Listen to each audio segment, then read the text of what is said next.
प्रभु राम आए हैं। अरे कि ऐसन मनोहर मंगल मूरत सुहावन सुंदर, सूरत सुहावन सुंदर सूरत नुहो। ए राजा जी ए करे तरहल हजरूरत मुहूर्त खूबसूरत हो। सज गई है अयोध्या मेरे राम की, उस पर मोदी जी का आना गजब हो गया। घरे घरे आनंद छायो अयोध्या नगरी में, घरे घरे आनंद छायो नगरी में। नाचत ताता थैया अवध में बाजे बधई, नाचत ताता थैया अवध में बधई। हो धन्य सरजू के दर्शन करो, नहाए जल पी के तरो। धन्य सरजू के दर्शन करो, नहाए जल पी के तरो। सिया जी बहिनिया हमार यो, राम जी लगी है पहुन। सिया राम मैं सब जग जानू, करहि प्रणाम जोरी जुगबानी। पार्वती पते हर हर महादेव। तो रंगों में अयोध्या को इस वक्त आप देख रहे हैं, तस्वीरों में अयोध्या को आप देख रहे हैं और साक्षात इस वक्त मैं यहाँ पर जो लोग गणमान्य मौजूद हैं इनकी जुबानी आपको सुनाना चाहती हूँ अयोध्या की वो महिमा। सुनाई। श्रीमद् वाल्मीकि रामायण में कहा गया है, श्री वाल्मीकि भगवान अपने श्रीमुख से कहते हैं कि जननी जन्मभूमिश्च वैकुंठादपि गरीयसी। हमारी जो जन्मभूमि अयोध्या है इसकी महिमा वैकुंठ से भी अधिक है।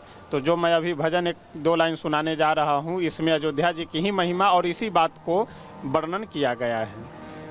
अवध के बराबर नहीं कोई भूमि, कि वैकुंठ भी इससे शर्मा रही है। अवध के बराबर नहीं कोई भूमि, कि वैकुंठ भी इससे शर्मा रही है। चरण धो रही है नित सरयू की धारा, अनोखी छटा छवि बिखरा रही है। अवध के बराबर नहीं कोई भूमि, कि वैकुंठ भी इससे शर्मा रही है। अवध के बराबर। बिल्कुल सही बात है, अवध के बराबर। ये देखिए किस तरह से बताया गया है कि कोई भूमि नहीं है और कैसे यहाँ पे देवता आने के लिए लालायित होते हैं। लेकिन कुछ ऐसे राजनीतिक दल हैं जो भगवान श्री राम के नाम को लेकर कैसे सियासत कर रहे हैं और अभी भी वो सियासी पैंतरेबाजी कैसे जारी है। देखिए एक रिपोर्ट।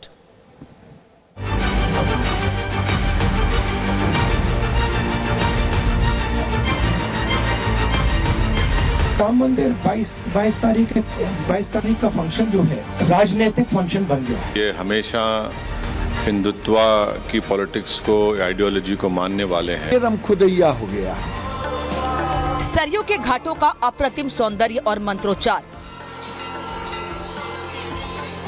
आस्था की सुगंध से सराबोर रामनगरी, गलियों में राम नाम का जय घोष। कोई रामलला के लिए पोशाक ला रहा है तो कोई धर्म की बेदी में आस्था से भरी आहुतियां दे रहा है।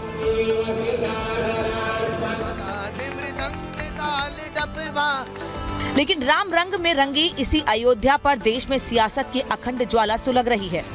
भारत जोड़ो न्याय यात्रा निकाल रहे राहुल गांधी ने आस्था की डगर को राजनीति से जोड़कर कह दिया कि जाना कठिन है।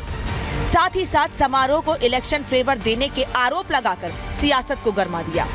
तो ये राम मंदिर 22 तारीख का फंक्शन जो है ये राजनीतिक फंक्शन बन गया है। एक ओर राहुल गांधी ने रामकाज पर राजनीतिक रंग चढ़ाने की कोशिश की तो दूसरी ओर दिग्विजय सिंह ने मंदिर की भूमि पर सवाल खड़े कर दिए। दिग्विजय सिंह ने सोशल मीडिया पर लिखा, कांग्रेस ने कभी राम मंदिर निर्माण का विरोध नहीं किया। बीजेपी आरएसएस को मंदिर निर्माण नहीं मस्जिद गिराना था। विध्वंस उनकी चाल और चरित्र में है। अशांति फैलाकर राजनीतिक लाभ लेना उनकी रणनीति है। उनका नारा था रामलला हम आएंगे, मंदिर वहीं बनाएंगे। अब वहां क्यों मंदिर नहीं बनाया? दिग्विजय सिंह और राहुल गांधी ने फिर से आस्था पर सवालों की बौछार की तो बीजेपी आक्रामक हो उठी। गिरिराज सिंह, मीनाक्षी लेखी ने राहुल और दिग्गी राजा पर सवालों के बाढ़ दागे। 70 साल के साथ साथ रामलला के दर्शन का हिसाब भी मांग लिया तो पीछे संत समाज भी नहीं रहा। कांग्रेस अब राहुल गांधी कांग्रेस कह रहा है, कभी राम का नाम भी ले लेता है, कभी अल्लाह का भी, कभी खुदा का भी, कभी बजरंगबली का भी। तो ये रम खुदैया हो गया है। जिनके पास 70 साल का समय था और उस 70 साल में न्यायपूर्ण व्यवस्था को स्थापित नहीं करके अन्यायपूर्ण व्यवस्था को स्थापित करा, उनके मुखार बिंद से इस तरीके की बात सुनते हुए मुझे कोई अचरज नहीं है। मैं निवेदन करता हूं, जाकी रही भावना जैसी प्रभु मुहूर्त देखी तीन तैसी है क्या कि उनको सपने में दिन रात आरएसएस बीजेपी, क्योंकि बीजेपी वाले 60 साल के उस बूढ़े को कुर्सी पे बैठने नहीं दे रही। कांग्रेस आस्था की डोर को सवालों के जाल में उलझाकर बाइकॉट के फैसले की प्राण प्रतिष्ठा में जुटी हुई है, तो दूसरी ओर आम आदमी पार्टी जनता का मिजाज भांपकर गियर लगाने में जुटी हुई है। भक्तिमय माहौल के चलते लोकसभा के चुनावी एक्सप्रेस को आस्था के ट्रैक पर सवार करने की कोशिश शुरू हो गई।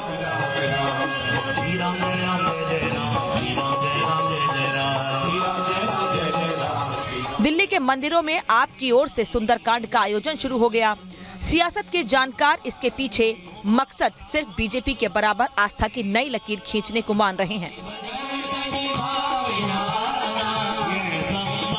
पहले भी पार्टी कार्यकर्ताओं विधायकों द्वारा सुंदरकांड कराया जाता रहा है, मगर अब पार्टी ने ये तय किया कि इसको पार्टी के तौर पे एक स्ट्रक्चर्ड तौर पे जो है इसको हर महीने कराया जाएगा और उसके बाद से इसको हर वार्ड और उसके बाद हर मंडल के लेवल पे, यानी कि करीब 2600 से ज़्यादा जगहों पे दिल्ली के अंदर सुंदरकांड का पाठ और हनुमान चालीसा ये दोनों कराया जाएगा।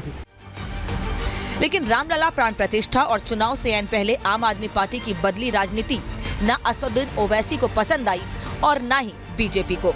असदुद्दीन ओवैसी ने आपको छोटा रिचार्ज कहकर बड़ा टॉक टाइम हासिल करने की कोशिश की, तो बीजेपी ने भी सियासत के बदले रंग पर जमकर चुटकी ली। ये हमेशा हिंदुत्व की पॉलिटिक्स को, आइडियोलॉजी को मानने वाले हैं और इनकी दिल्ली के मुख्यमंत्री की सरकार का ये फैसला मेरी उस बात को साबित करता है। ये लोग मौलवियों को तो पैसे देते रहे, मंदिरों से दूरी बनाते रहे। आज ऐसी क्या मजबूरी है कि सुंदरकांड के पाठ आपको कराने पड़ रहे हैं? बुद्धिहीन तन जान के सुमिरो पवन कुमार, बल बुद्धि विद्या देहु देहु हरु कलेश विकार। तो मन के कलेश और विकार तो दूर हो। अब मन के कलेश विकार है जो यहाँ पे कुछ और बनवाना चाहते थे। आप अरविंद केजरीवाल का आर्काइवल मटेरियल निकाल के देख लीजिए, जो राम मंदिर के पक्ष में ही नहीं थे, वो चाहते थे कि इस स्थान पे कुछ और चीज बननी चाहिए। अब वो सुंदरकांड में भाग ले रहे हैं। तो ये बरसाती मेंढक आते हैं, निकलते हैं, घूमते हैं, फिरते हैं। लोकसभा चुनाव तक आस्था पर सुलगी सियासत की लौ कम होती नहीं दिख रही है। सब अपने अपने हिसाब से आस्था को परिभाषित कर रहे हैं। किसी को मंदिर के शंखनाद में सियासत का नफा नुकसान सुनाई दे रहा है, लेकिन प्रभुराम की धुन से देश गुंजायमान है। आजकल तो पूरा देश राममय है, राम जी की भक्ति में सराबोर है।